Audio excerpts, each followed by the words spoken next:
food research for April 2025.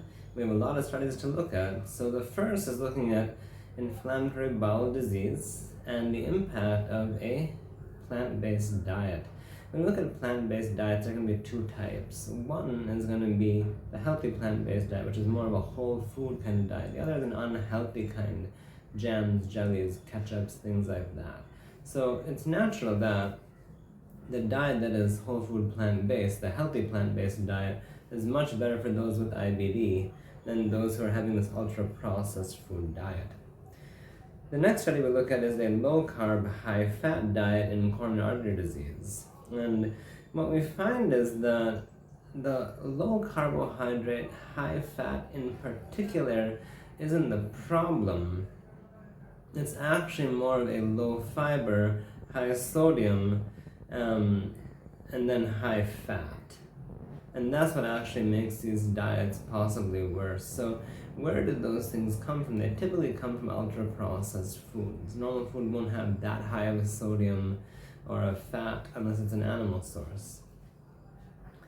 There's upcoming research that looks into why do proton pump inhibitors or antacid medications fail. And this is by a group of gastroenterologists who include other specialists, including psychology, to look at what's driving this hyperacidity. And it's a step forward because people are starting to realize that hyperacidity is not deficiency of an antacid or an acid suppressor. It's probably something more. And we here should already know this, but basically, if people are on a high carbohydrate, high fat, high protein diet without getting enough micronutrients, the gut bacteria will start to change.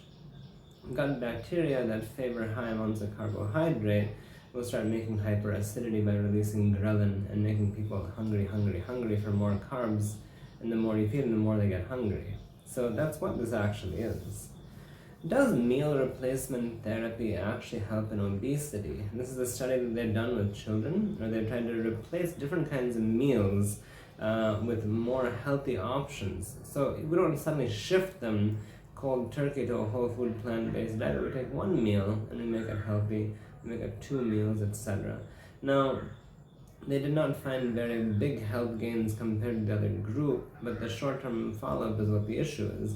What they did find is that these people did lose weight overall, which is a good sign, and it's a trend towards them being healthy. Can the Mediterranean diet make things better if you add more vegetables? That's what this study looked at, the next one. And essentially what it's showing is, yeah, if you add more plants and just remove the animal-based proteins, people can get better even faster. What is the impact of a whole food plant-based diet in chronic kidney disease? Again, all these are non-communicable diseases, and we find that those who do a whole food plant-based diet, they end up with a lower BMI, so they lose weight and their cholesterol also drops. Now, the same thing goes for a whole food plant-based diet in PCOS, polycystic ovary disease, and also infertility. Meaning people like this can actually get better just by shifting their diet and eating the way they should. So, looking at the healthy side, we're going to flip over and look at a multinational corporation diet, basically all the ultra-processed food products that we could purchase. And the MNC diet now is shown to be linked to pancreatic cancer and worsening of it. Another study they looked at is protein intake in relation to bed. Now, what they're finding is that higher protein intake before bed leads to premature death compared to those who don't have that or have a very light dinner. An interesting study, though, is more and more of this younger generation is becoming aware of how they should and shouldn't eat. So you have people who grew up eating in a not-so-healthy way that are now switching over to a potentially better diet. And what is the impact of this? Well, when they examine college students who are shifting to vegan, vegetarian diets, they find a lot of unhelpful behaviors like binge eating or compulsive exercise or fasting. Now, compulsive exercise doesn't sound exactly bad, but there's a limit to how much you should be exercising. Binge eating is probably them trying to balance what they already knew from before with what they know now. It's kind of hard to shift to these healthy diets if you've not been on them before. But what they also report is that people are not aware of the impact of how these things can hurt them, and there wasn't even help for these people who are trying to shift their diet to something more healthy. People often wonder if what particular diet a person on can cause depression or link to depression. So a study looks at that, and they could not associate depression with a diet type.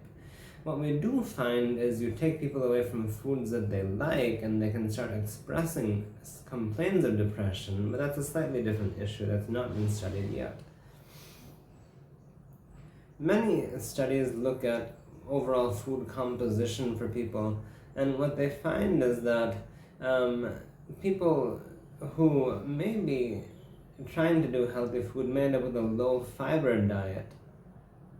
So that can be a problem. They're trying to eat healthy, but they're not getting enough fiber in, and that can make the issue.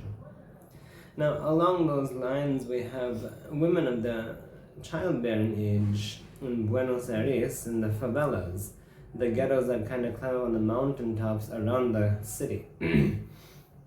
So what they find is that there's a lot more food insecurity for women in this age group, and essentially it's not a surprise. They're in a ghetto, they don't have easy access to these things. What they're reporting is just kind of common sense, things we already know. Along the lines of AI coming in, someone's made an AI that's a NutriRag, and NutriRag will now classify foods. I think this is a really important step towards educating people. If you can put an AI into a phone and let people scan food and understand the nutritive value of what they're eating, they could make better informed decisions. But what we do have is the impact of food on the planet that we live in. And many food systems damage the ecosystem that they are in, to the extent we have 700 million people who are undernourished because they're not eating food, they're eating food products that are depleted of micronutrients. And you can only fortify with so much at a time, and you still can't get flavonoids into those kinds of products.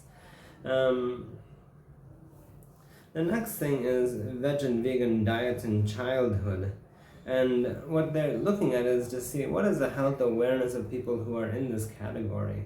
So children like this typically tend to have better health awareness than those who are on a regular diet. And this was done on 8,845 kids. The last study is a little bit controversial. I'm looking into the details to see why they got this result, but they looked at elderly Dutch people who were vegan. And what they did is they used an AI to extrapolate into the future how these people will be doing. And this is where things get tricky. It gets tricky because they find that these people will be protein deficient if they are on a vegan diet. And this is them looking at the source of food and how much is actually available from it. Now, what biases were in this study, it's hard to say right now.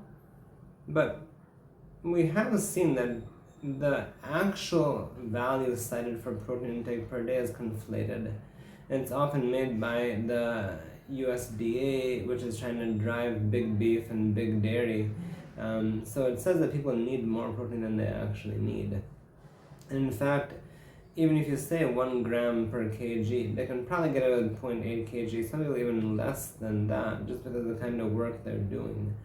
Even if you're a marathon runner, 1 gram per kg may be more than enough for a person. And excessive protein eventually becomes fat, or it has to get dumped out through the kidneys.